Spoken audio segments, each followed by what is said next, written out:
We thought long and hard about exposing our contacts with NRL commentator Braith Anasta.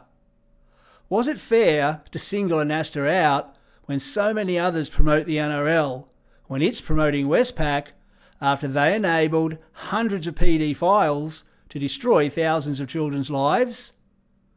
But someone has to be the first, right?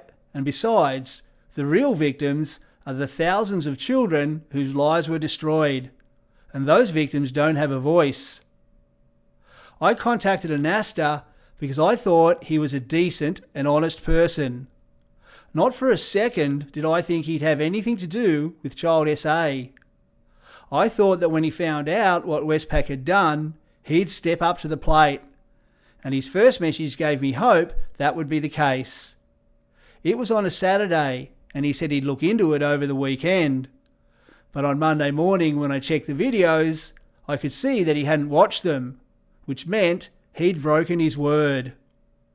I waited until the Thursday after to contact him again, but instead of apologising for breaking his word, he attacked me for my approach and threatened legal action.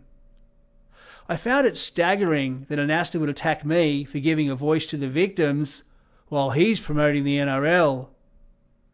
Anasta also claimed he was a family man who wouldn't promote any kind of inappropriate behaviour towards children, and I believe that to be true.